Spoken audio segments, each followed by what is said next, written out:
Chinyere was known in her village of Umoji for her quiet grace. Unlike other girls who painted their faces with uli and competed for attention at festivals, she preferred the soft shade of palm trees. Her soft laugh carried on the wind. It was in that shade that she met Obinna, a humble farmer with dreams bigger than his pocket. He had no riches, but his voice carried warmth, and his heart held sincerity. Their love blossomed quietly, away from the judging eyes of her family. But Whispers has a way of slipping into the ears of her uncles, men who guarded Chinyere's future like hawks guarding prey. Her uncles, Nnanna and Okori, were the wealthiest traders in the family, respected for their influence and feared for their tempers. When they first noticed how Obinna lingered by Chinyere's compound, their eyes narrowed. A mere farmer, Nana scoffed. What can he give her? Love does not feed the stomach. The elders had always thought that a bride price was not just about tradition, it was a statement of wealth and worth. And these uncles were determined that Chinyere, their prized jewel, would not be sold cheaply. But Chinyere's mother saw something else. She watched her daughter's glowing eyes whenever Obinna's name was mentioned, and her heart ached. She feared the storm that was coming, for love alone had never been enough in her family. When Obinna finally summoned the courage to declare his intentions before the family, he walked into a gathering of stone-faced men already plotting his downfall. The family gathering was thick with tension. Palm calabash set untouched as the uncles leaned forward, their eyes sharp. Obinna, nervous but resolute, declared his desire to marry Chinyere. His voice trembled slightly, but his gaze never wavered. Chinyere sat nearby, her hands clenched in her lap, silently praying her uncles would show mercy. Nnanna's booming laughter broke the silence. A mere farmer wants to marry a daughter of Umuji. He slammed a staff on the ground. Do you know her worth? Okore, the more cunning of the two, leaned forward and listed the bride price. 50 fat goats, 30 baskets of kola nut, 2 motorcycles, 20 bags of rice, and a cash payment so high the room gasped. It was a demand fit for a prince, not a farmer. The hall buzzed with murmurs. Some elders shook their heads, but none dared to challenge the brothers. Chinyere's heart sank. She had expected resistance, but not this cruelty. She wanted to cry out, to beg them to lower their demands, but tradition tied her tongue. Women were not meant to interfere in bride price negotiation. Obinna stood frozen, his palms sweating. He had saved a little, but not nearly enough. He looked at Chinyere, their eyes locking, and in that moment he knew the battle ahead would be fierce. As he left the compound that evening, villagers whispered behind him. Some pitied his courage, others mocked his foolishness. But one thing was certain: if Obinna wanted Chinyere, he would have to defy not only poverty, but the pride of two powerful uncles. And Umoji has never seen a battle like that before. The days that followed were filled with whispers. Market women gossiped as they sold peppers, palm oil, and yams. Did you hear what they asked from that farmer? One laughed. He will die trying. Children sang mocking songs about goats and motorcycles whenever Obinna walked past. But Chinyere refused to be swayed.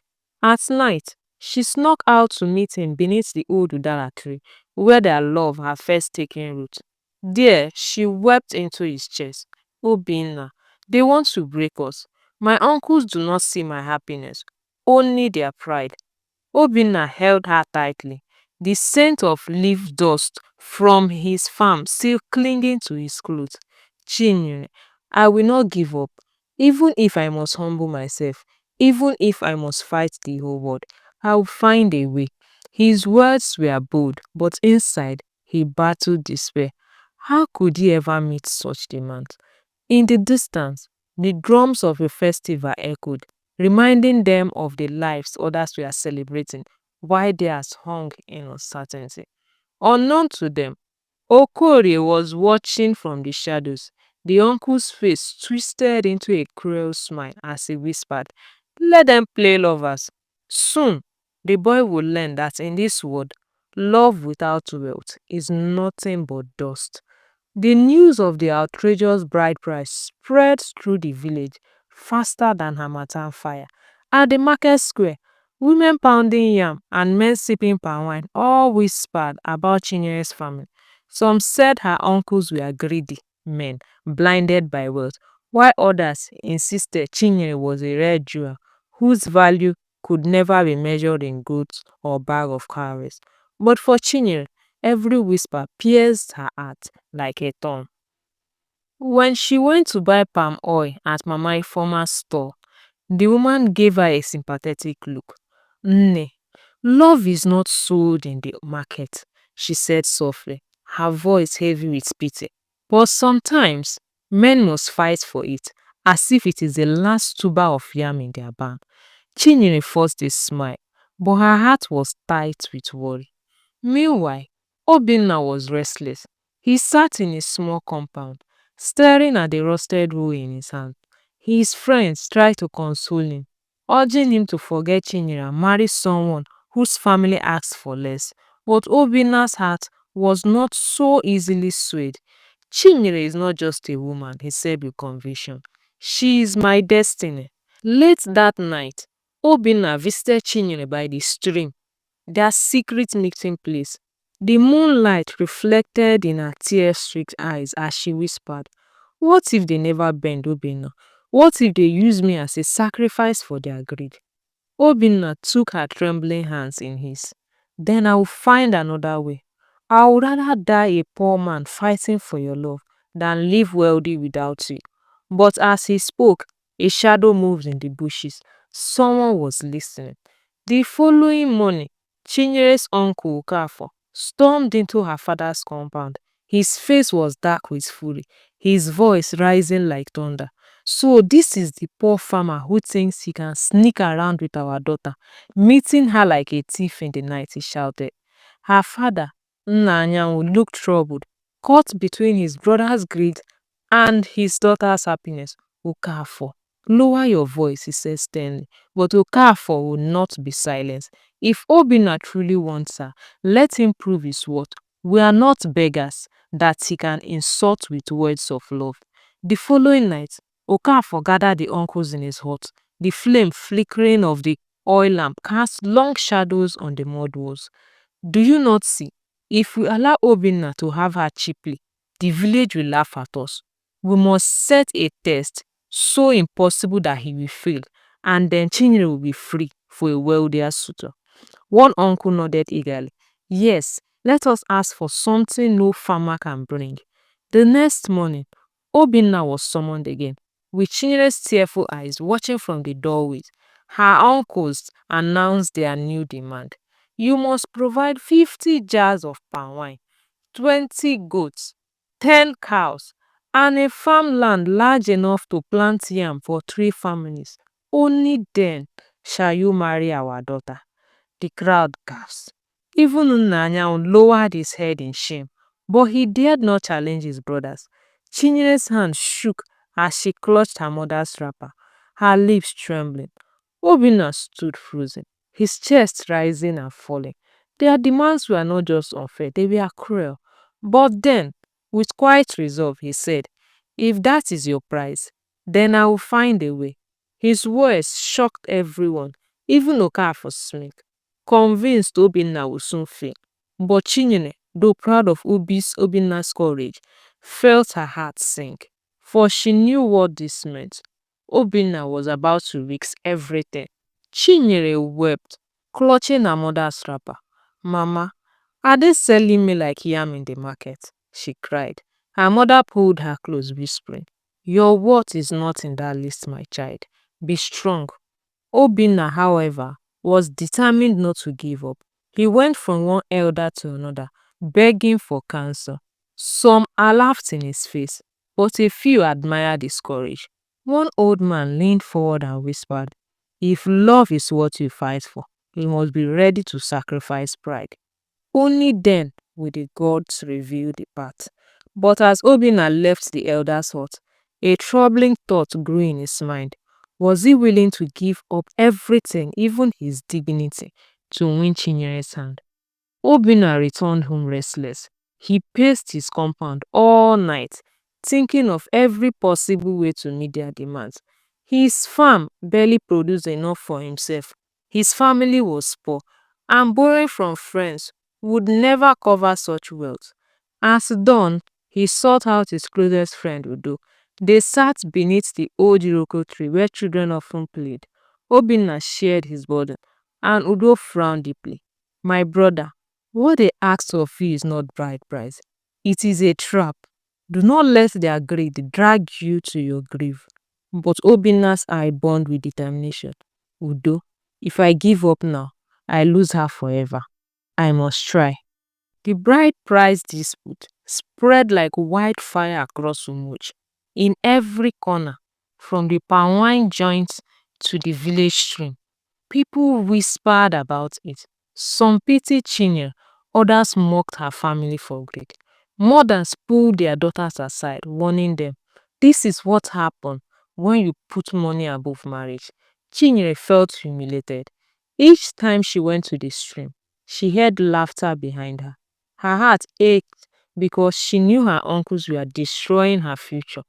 Obinna visited one evening, his eyes dark with worry. They are laughing at us, Chinyere. Not at me alone, but at us. She grabs his hand. Then we must endure together. I would rather wait for you than marry a stranger for riches. Her words gave him courage, but the shadows of doubt never left his eyes. One night, during a family gathering, a wealthy man named Chief Okonkwo arrived. He was twice Chinyere's age, with a belly that stretches awada. He placed a leather bag on the table filled with money. I can pay whatever you ask, he told her uncles. Her uncle Ekene's eyes lit up. The murmurs of approval rippled through the elders. Chinyere's chest tightened in horror. Her mother objected, but her voice was drowned out by men who saw wealth dangling before them. That night, Chinyere cried bitterly into her pillow. Is this what my life has become? A bargaining chip, she asked herself. But deep inside, her resolve hardened. She knew she would never agree to marry. The next morning, Chinyere's mother stormed into her uncle's gathering. Her voice shook, but her eyes blazed with fire. Enough, she shouted. This is my daughter, not a cow to be sold. The men tried to silence her, but she pressed on. She reminded them of how her late husband, Chinyere's father, worked tirelessly to protect his family's dignity. If he were here, none of you would dare disgrace his daughter this way. She cried. Tears filled Chinyere's eyes as she watched her mother stand alone against the weight of tradition and greed.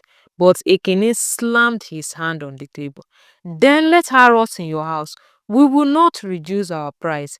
The voice cut like a knife, but they only strengthened Chinyere's determination to fight for her own happiness.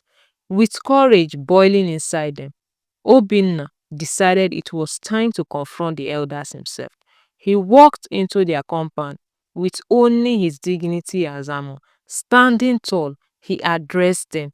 If bride price was truly about honoring the bride's family, you would not turn it into a business. I love Chinya. I would work hard day and night to give her a good life, but I will not let greed mock our love.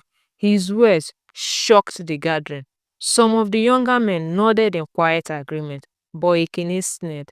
Love does not feed a family, boy. Wealth does. Obinna clenched his fist. He refused to bow. As he turned to leave, he promised, if Chinyere is meant for me, no man, no prize will take her away. Chinyere, listening from the shadows, felt her heart swell with pride. For the first time, she saw the true depth of his love.